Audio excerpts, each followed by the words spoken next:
Hi friends. So ఈరోజు నేను మీకు ఒక 5 ఇంగ్లీష్ లెటర్స్ యొక్క ఇంపార్టెన్స్ చెప్పబోతున్నాను.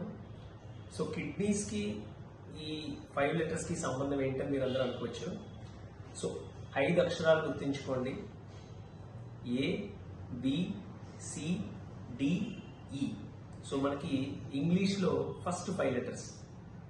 సో ఇవి ఎందుకు నేను ఇంపార్టెంట్ అని చెప్తున్నానంటే, ఎప్పుడైనా మీకు పెయిన్స్ వచ్చినప్పుడు మెడికల్ షాప్కి వెళ్ళి ట్యాబ్లెట్స్ తీసుకునేటప్పుడు ఈ 5 అక్షరాలతో స్టార్ట్ అయ్యే నేను కొన్ని పదాలు చెప్తాను.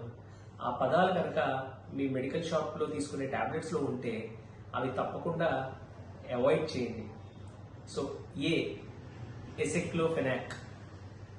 B, Brufen.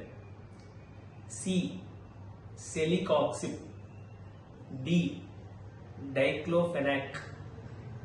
ఈ, ఎటారికాక్సిబ్. సో ఈ ఏ, బి, సి, డి, ఈ 5 అక్షరాలతో స్టార్ట్ అయిన టాబ్లెట్స్ అంటే కాంపోజిషన్ అండి, లోపల ఉండే మందు. ఆ పేరుని నేను చెప్పిన వాటిలో ఏదైనా ఉంటే అవి అవాయిడ్ చేయడం బెటర్.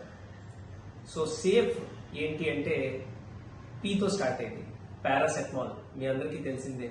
సో పారాసెటమాల్లో ఒక 650 mg లేదంటే పెద్దవాళ్ళు అయితే 1000 mg ట్యాబ్లెట్ కూడా పెయిన్ తగ్గించడానికి వాడచ్చండి. మీరు ఎట్టి పరిస్థితుల్లోనూ నేను చెప్పిన 5 అక్షరాలతో స్టార్ట్ అయ్యే పెయిన్ కిల్లర్స్ ఉన్న కాంపోజిషన్ ఉండే ట్యాబ్లెట్స్ వాడకండి.